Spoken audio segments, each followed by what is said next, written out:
시편 119편 76절 읽겠습니다. 구하오니 주의 종에게 하신 말씀대로 주의 인자하심이 나의 의안이 되게 하십니다. 사실은 우리 모든 성도들은 다 의안이 필요하죠.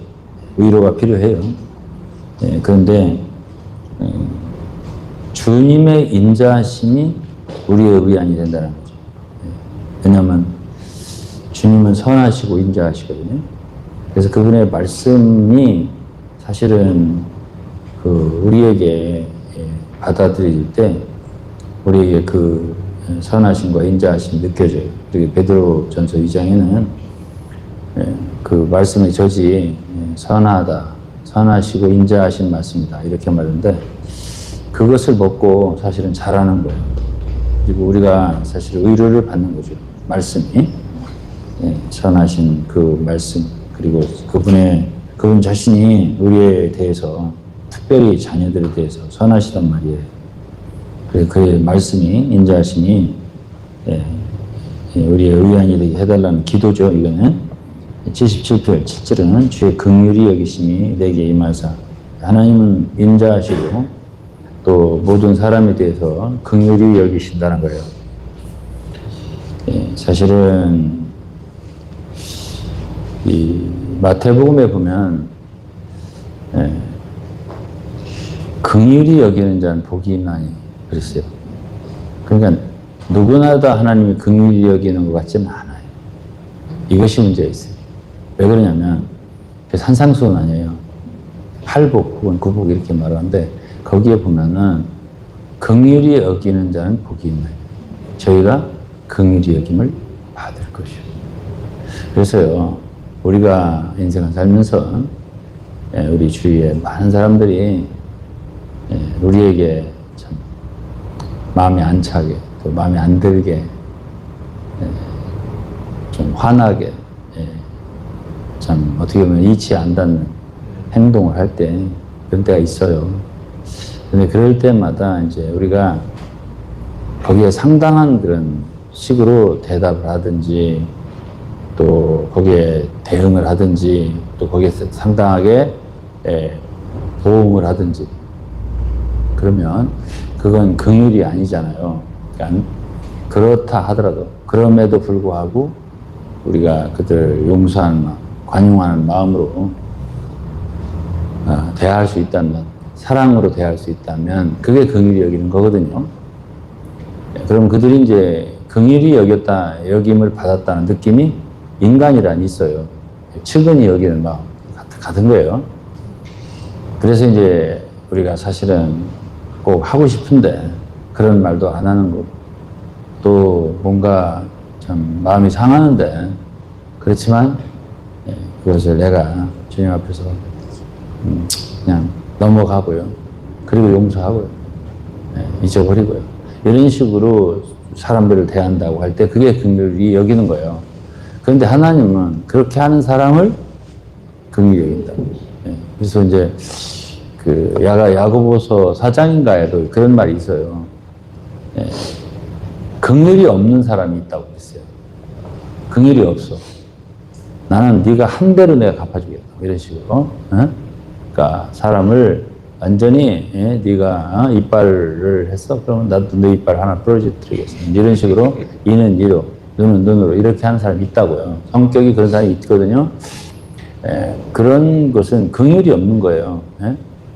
긍휼이 없는 사람은 긍휼이 없는 심판이 있으리라 이런 말이 있어요. 그러면서 뭐라고 하냐면 긍휼은 심판을 이기고 자랑을.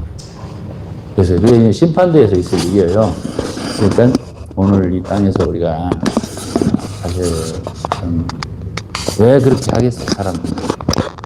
잘 모르니까, 무지하니까, 또 생각이 좁으니까, 그리고 그동안에 너무 어렵게 살았으니까. 그러니까 반응이 그렇게 나오는 거잖아요. 그럴 때 우리는 인간이 어떻게 이럴 수가 있어. 이렇게 우리가 이해가 안 가니까 우리도 속상하니까 한마디를 하죠. 그것이 또 그들에게 또 상처가 되죠. 왜 못 알아듣죠? 못 알아듣는단 말이에요. 자기들이 한 것에 대해서 몰라. 그렇게 하니까는 사실 그것은 이제 사실 긍휼이 없는 거거든요. 우리가 사람을 대할 때 긍휼로 대하는 건 되게 중요한 거예요. 그럴 때 상대방은 알아요. 응당 자기가 잘못했는데 그냥 넘어가 주네. 이렇게 하는 걸 알아요, 사람들이. 그게 긍휼이에요. 그래서 하나님은 우리를 심판할 때 우리 그리스도인 심판을 받아요.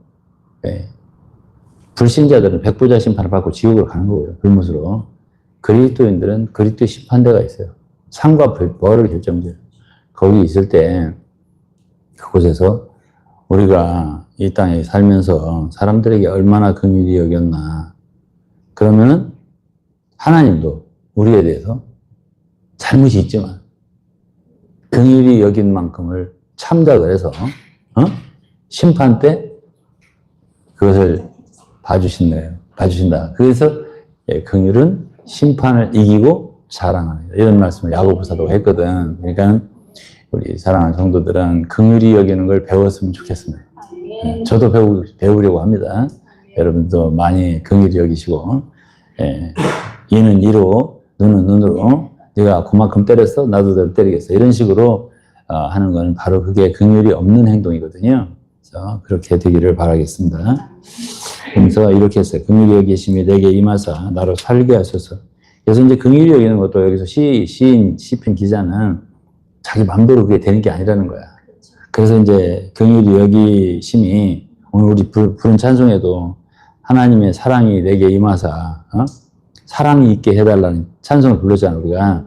또 긍휼히 여기는 것도 우리에게 임해야 돼.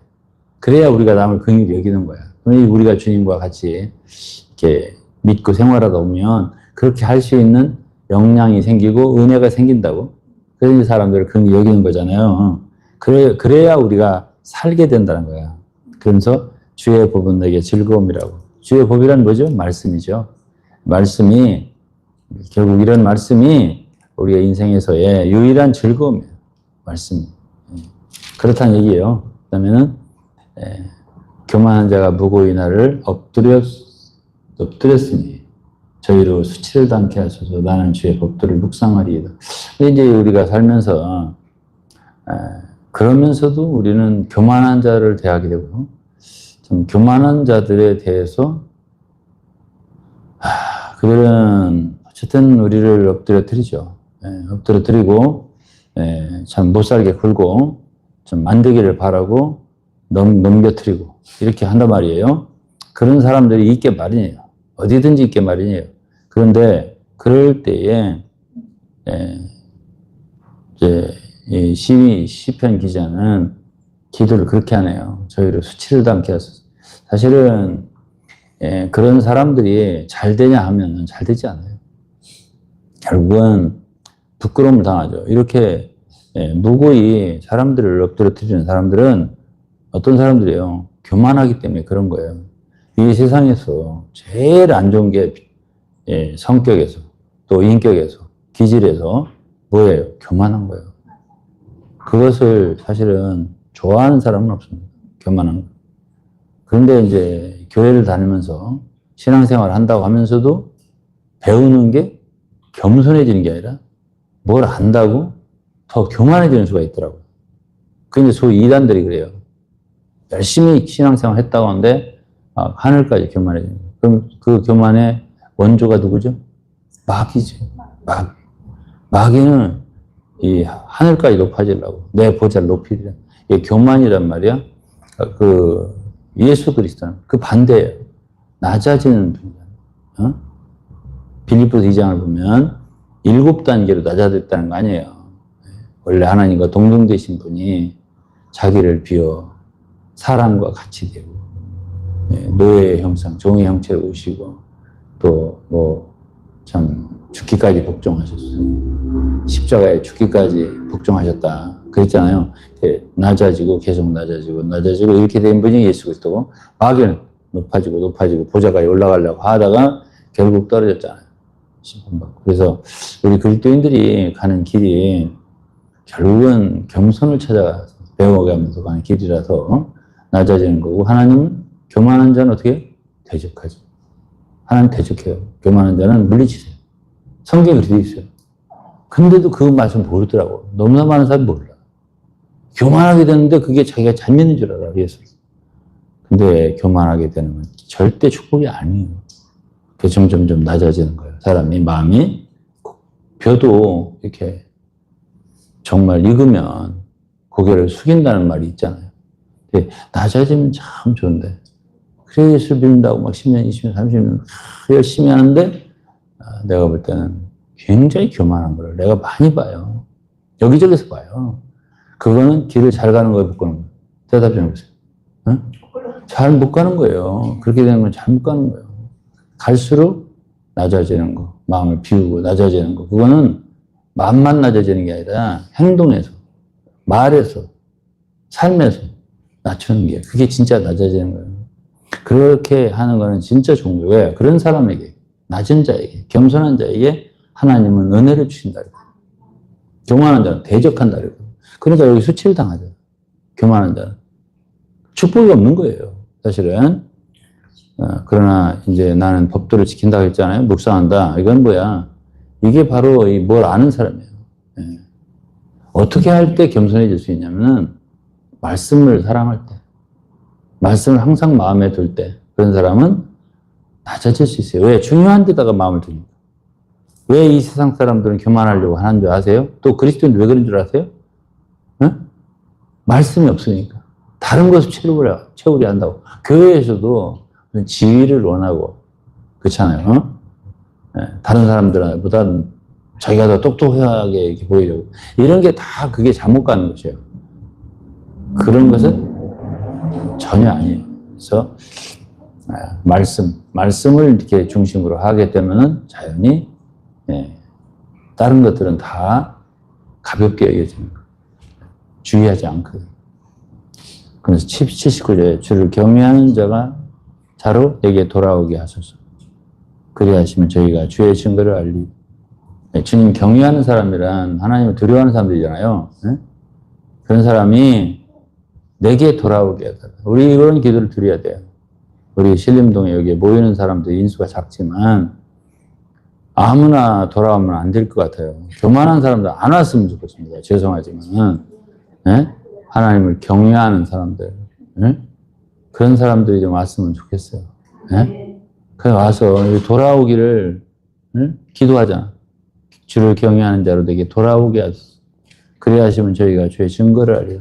여기 오시면 주의 증거라는 말씀이에요. 여기 오면 말씀을 사랑하게 될 거라고 저는 생각을 해요. 어쨌든 여기에 사역하는 사람이 말씀을 사랑하는 사람이잖아요. 그러니까 주의 증거를 알게 되겠죠. 와서 있다 보면은 80절 마지막 절에 내 마음으로 주의 윤례에 완전하게 하소서. 나로 수치를 당치 않게 하소서. 그러니까 우리가 완전하게 되려면은 결국 뭘로 완전하게 되는 거냐면 말씀이에요. 결국 말씀에 주의할 때 말씀으로 어떤 말씀을 어떻게 무엇으로 마음으로 우리가요 우리 마음에 말씀이 있어야 돼요. 말씀을 우리 속에 거하게 말씀이 거하시도록 말씀을 붙잡고 있어야 돼요. 우리가 어떤 걸 행하더라도. 그래서 그럴 때 그 말씀이 우리를 지켜주세요. 그리고 우리를 완전케 해주세요. 말씀이. 그러면서 나로 수치를 당치 않게 되라. 그러니까 결국은 교만한 자가 수치를 당하는 거 아니에요. 말씀이 없으면 어떻게 된다는 얘기야? 교만하게 된다는 얘기예요.